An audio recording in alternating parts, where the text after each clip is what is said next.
Okay, good morning and welcome to Yeshiva YouTube, just Daf It. Today we're doing Kesubos of Tet number 99, a special Chol HaMoed edition of just Daf It. We have a great share for you today. We're going to discuss the concept of Eino Nod B'Karkos. Generally, when you sell real estate, even though normally if you sell metaltal and you sell movable objects for more than 1/6 or less than 1/6 of their value, the the sale is null and void. By land, that's not necessarily true, but it depends who's selling the land. Are you selling it, or the real estate agent selling the land? An important distinction the Gemara makes, and based on that, we'll talk more on Ian with Ben C on the separate Ian share and how to understand that discrepancy. Let's start from the first verse of 99a, Saditet on Aleph. Yesterday we were talking about a question. When you send a shliach, when you send an agent to do something for you, to sell, a real estate agent to sell a piece of land that you own, and he sells more than you wanted him to sell, double, let's say, he sells double, is he considered the half of what he sold? You told him to sell half an acre, and he sold a full acre. So do we say that the whole sale is null and void? Do we say, no, really, a half of the sale is valid sale? That's what he asked you to do.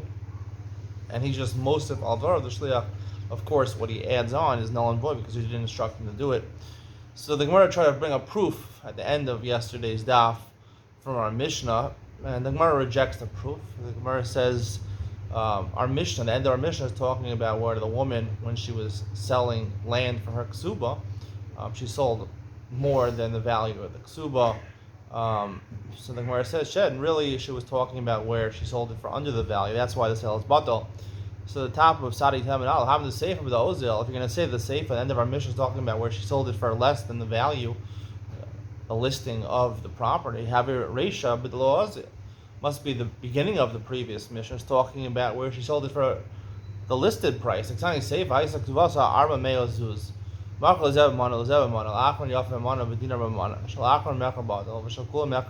last case is she had a kusuva of $400. She sold 3 pieces of land for $100. The last one she sold for $101. So, and that's the seifa.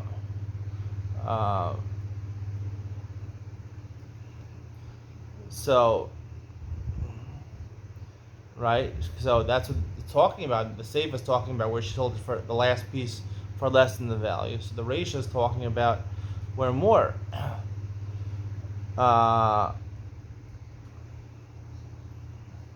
Sorry. So the Reisha says, Lo, Reisha of the Seif with the Ozil. Really, the beginning of the Mishnah and the Mishnah are talking about where she charged less. Like we said, the Seif HaKamashimlan, right? The question of the Gemara is, if the Sefer was talking about where she undercharged, so the Reisha is also talking about she undercharged, why were they saying the same thing? Well, what was the chiddush of the Mishnah to say the same thing twice? So the Gemara says, Sefer Kamash Milan, really it's both talking about, both parts of the Mishnah are talking about she undercharged. Sefer Kamash Milan, time with the Ozil, the Diasmi. Right, you might have thought it's only when she undercharges by the Yisomim. I mean, it only applies when she undercharges when it affects the Yisomim. Ava Bedida, right? If she were to undersell, right, she's entitled to $400. So for her ksuba, so if the first piece of land she sells, she undercharges for that, right? That's the chiddush. Only if the last $100 she undercharged, it was really worth 101, and she sells it for 100. She's really using $401, not $400 for her ksuba. That's where it's mechra batal. Ava B'dida, if the first 3 sales of $100 where she undercharged, it was really $101 value. So it counts as $101 towards her ksuba, but she sold it, it's a valid sale. So the Gemara says, Hamad Reisha Shmas Mina. You learn, we can't say that's the chiddush of the Sefer. Hamad Reisha Shmas Mina. We learned that from the the Mishnah. Haisa Ksuvasa Masayim. Ksuba is worth $200. So Machra Shava Mana B'Masayim. She sold a piece of land that was really listed for $100. She sold it for $200. Or Shava Masayim B'Mana. It was worth $200. She sold it for a mana. Right? Niskabla Ksuvasa. She undercharged. Right? So you see, when you sell it for undercharge, it works. So what do you need the Sefer to tell me that? The Gemara says, the same. There it works because her entire ksuba is collected. Her ksuba was $200. She sold a property, right, that was worth, right, $100. She sold it for $200, so she's gone. She's gone from the ksuba. There it works. Aval hacha, but over here, when she undersells part of her ksuba, the first $100 out of her $400 ksuba, nigzer mana rishon atu mana achra. We might make a zera and say even the first mecher is batal, because she might do it by the last $100, which is not allowed to undersell. Kamash malan, we're not worried about it. Vika da amri. There's a different way of phrasing the question that we asked earlier. We asked earlier on Sadi Chet, on Daf Sadi Chet, number 98. We asked if you tell an agent to sell a piece of property and he sells double the amount, right? Is it considered mosif al dvar or maver al dvar? Is it considered the whole thing is null and void, or do we say half of it is effective, the last half he's just adding on, and obviously the second half is not effective? Ika da amri haloti boilach. That question, you shouldn't have a question. Hecha da amr le zil zavin le litcha v'zavin le kura devade mosif al dvar have. The Gemara says this is how we paskin, right? You told him to sell half a piece of land, half an acre. He sold an acre, so half an acre is a valid sale. The other half an acre is null and void. He's mosif al dvarav. Where's the real question? He said sell for me an acre, and he sold from half an acre. I did a good thing for you, right? At least the half should be valid. Why do you sell this land? People don't want to sell real estate. They sell real estate because they need cash. You thought you need a lot of cash. I'm helping you out. Sell piece by piece, and you'll get part of the cash, right? If you don't need the extra money, right, you won't have to sell the land. You can hold on to your real estate. Harder to pay, right? Right? You wouldn't be able to, if I sold it, you wouldn't be able to get it back. Maybe the seller says, no, really, I wanted to sell the whole land, because if you split it in half, that means two people have a shtar mecher, they're collecting, they have a deed, technically, that they can claim the land. I don't want a lot of people claiming against one person able to deal with. Two people, it's going to be harder to deal with. So therefore, maybe the entire agency is batal, is null and void. Amar Rabbi Chanina Misura Tashma, when I tried to bring a proof, and Nasan Dino Shal Zab, a man gave a golden coin. Now, they didn't know this golden coin was hektish. We're going to see it's a case of Me'ilah, but it was B'shogig. Me'ilah is only B'shogig. He doesn't know it's hektish. Dino Shal Zab is worth 6 regular coins. V'amar heavily chaluk. Buy him for me a shirt. V'halach heavy lo b'shalosh chaluk b'shalosh talis. Right? He wanted to buy a shirt that was worth $6. $6 shirt. Kmart, Target, Walmart. I don't know. $6 undershirt. I don't know.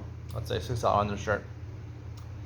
And he is smart. He got him. I got a deal for you. I got a $3 undershirt. And Shalosh Talis, a $3 pair of tzitzis. Shnei Amalu, both people, both the person who sent the agent to purchase it for him and the person who bought it, they committed Milah.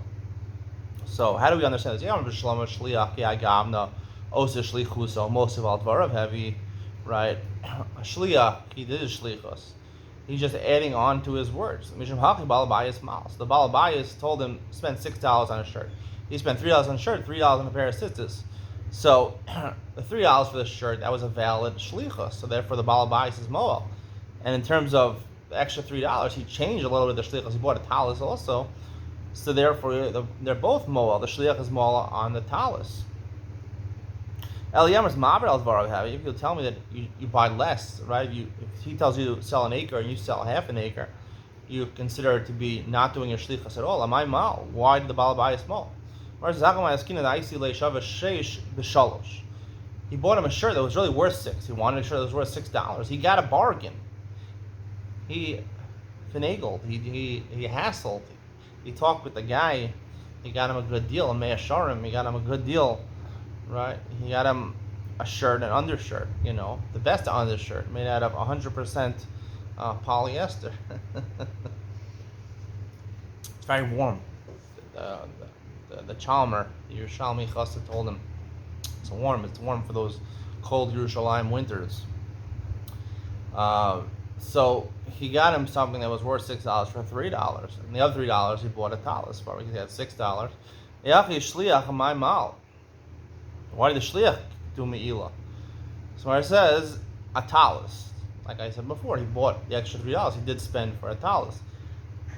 So therefore, both of them were malk. He said, "I spent $6 on a shirt." He bought him $6 shirt, so he fulfilled the words of the Mishaleach, the person who sent them.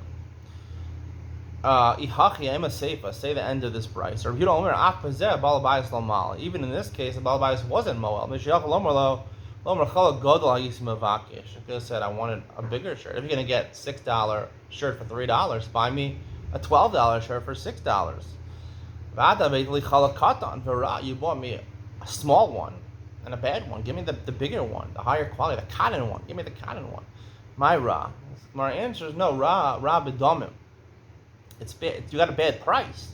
The Amrlei Aisli B'Shis Koshkein the Havashavet Tarti. Sorry, it would have been worth 12 or more, maybe, right? If you would have I spent all my $6 on a shirt, you would have got it a $12, $13, $15 shirt. These, they make good deals in Me'asharim, so you would have got a great deal. So the fact that you, Rebuta says, the fact that you didn't listen to me, so therefore, I'm not going to get Me'ilah for that. Daikanami, the Kasani, so the Gemara says, right, so that's why in that case, Rebuta says the Balabais wasn't mole, because if you're going to spend $6 on a shirt, and I didn't know there was a bargain, you get a bargain, so I would have wanted you to spend all $6 on the shirt, not for a $3 shirt that's worth $6. Not spending $3, getting a $6 shirt. Daikanami, you can see this is true from the words. Dani Moder Rebuta Bekitnis Shnei Amalo. Rebuta, even though by a shirt, he argues, when it comes to legumes, you buy legumes. Legumes. You go to the store, you buy some quinoa. You buy some quinoa, Shnei Amalu. Both people, the Shliach and the Balabayas from Moel, on top of Sadi Talmud B, is 99B. Shakitnis Besela. The kitnis reputa, because kitnis, whether you buy a bigger amount or a smaller amount, it costs the same amount. Just because you buy a bigger amount, you're not going to get a better deal. Shma mina, we see from this conclusively. What's the case? Rehuda was talking about they sell quinoa in estimates. They don't put it in vacuum sealed bags when there's for sure no bugs in there. If you give him a bigger coin, he's going to give you more. Mosli Tvei. Amar Papa Ba'as for the Kaili Bekan. They put it in small containers and they measure it out already. The Amar like Kana Bapruta. However many you buy one kana, you buy one small container. You buy two small containers, like I mentioned, the vacuum pack bags. It doesn't make a difference. You can buy one, or you could buy two. It's double the price exactly. You're not going to get more for your money if you spend more. Tashma, trying to bring a proof to our question. Right? He undersells. He sells less than you want him to sell. Haisa Kesubos, our Mishnah. Arba mea zuz machal lezev amana lachron yafamana v'dinar b'mana. Shalachron batal shalkulam mechron kayim. The first three sales are kayim. The last one is batal. So you see from over here, right? Now, who owns the orphans? Own the ksuva. She has to sell off the ksuva, gain her ksuva. So she's like the shliach of the yorshim, of the yosomim. So she's able to sell. They want her to sell, presumably, one piece of land for $400. She's selling a piece of land for $100. You see that she's allowed to sell. Her sale is valid, at least for part of it. The Mar says, no, here our Mishnah is talking about a unique case, Biktini. We're talking about where the property of the father was small pieces of land worth $100 each. They were distant from each other. They weren't one big piece of land, so she didn't have the opportunity to sell all of them together. Hakanami Biktini. Here also we're talking about Biktini. We'll see Rav Shisha where he talks about later on in the daf. The Gemara says Pshita. So the Gemara says Pshita. Amar le'echad v'lo l'shnayim. A new discussion. He says, the person says to his shliach, his real estate agent, he has a portfolio of properties. Sell one property and not two properties. He explicitly says not two. If he sells two properties, right, his sale is null and void. He just says sell to one person. Sell one property to one person, or maybe sell multiple properties to one person. Well, could he sell to two different people? It says no. By saying la'echad, you meant la'echad l'shnayim. Once you say la'echad, I don't specify not for two, so therefore you can sell multiple properties to multiple people. Ikla Rav Nachman the Surah. Rav Nachman came to Surah, another place in Bavel. Ola Gabi Rav Chisda Rav Huna.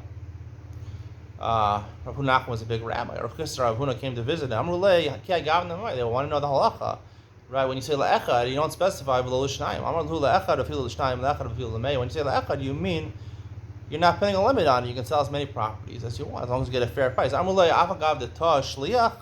Even if the shliach made a mistake, the agent made a mistake and undersold the property could have got a better price. He undersold it. Amrulei the ta shliach lo kamin. I'm not talking about where he made a mistake. If he sold it for the listed price, then it's a valid sale, as long as he sold right to multiple people, to multiple properties. Amrulei Amar Amar Eino Nala Karkos. We said by Karkos, even though I'm a metaltalin, the Mishnah Bava Metzia says if I sell a watch, right? I sell a watch, tag your watch. I think that's how you pronounce it. Let's say for $1,000. Really, it's worth $2,000. So that's underselling it, and there's no. It's batel because there's a fixed price for these things. Karkos are different. We'll explain why karkos are different. But the Mishnah basically says there's no onal karkos. Even if the property is listed as $2,000, I sold it for $1,000. It's a valid sale. So the Gemara says Hani Mili, or I sell it for $3,000. It's a valid sale. Whereas Hani Mili, Heicha the Tabal Abayas. Where do we say in another karkos where the person who owns the property is the one selling it? Aval Tashliach, the agent who sells it for him, Amrle, let's finish the article of Avusi, the person, the Balabayas can say to the person, I made you my real estate agent to make a good deal for me. I have a $2,000 property, you sold it for $1,000, right? A difference of more than 1/6. 1/6 is the limit for no. So therefore, I didn't make you my shliach in this case. You're a bad real estate agent. I didn't hire you. The shlichus is batel, and therefore the sale is not valid.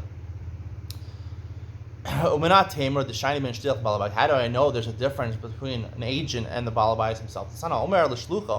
He says to his agent, save a truma, take off truma from me. I don't want to deal with taking off truma. I have a big granary, it's too hard for me. He doesn't tell him how much he wants to take off. Truma midoraisa, even taking off one chita achas poteres kol akri, even one stalk of wheat exempts the entire granary. That's midoraisa. Midrabanan, they instituted to take off. If you're a nice person, you take off 1/40th. If you're a cheap person, 1/60th. If you're an average person, 1/50th. A mediocre person, 1/50th. So when it's Koram Gedas Balabayas, he has to estimate the shliach. Is he a frugal guy or is he, an expansive guy? The man doesn't know if he's what his nature is. Torim b'beino, it's echad b'chamishim. You take the middle route. You take off 1/50th. Pichas asara or hosav asara. If he added 1/10th, 1/40th, or he was less than 1/10th, 1/60th. Shumat or truma, right? It's truma. That's when he's shliach. Tanya tarabal biyado afilu echad me'esrim. Even if he takes 1/20th, shumat or truma, it's truma. Now, 1/20th is a big difference between 1/50th, right? So there it's truma. However, by the shliach, he only has the ability to go down to 1/40th. If it's 1/30th or 1/20th, for sure, it's invalid. Tashma. So you see, there's a difference in the shliach of al-bayis. Tashma. We're still trying to bring a proof to our original question. Not to our original question. The question of la'echad. The person says la'echad, and then he doesn't say v'lo l'shnayim. What's the case? What's the halacha nei? Tashma. Bring a proof from a Mishnah.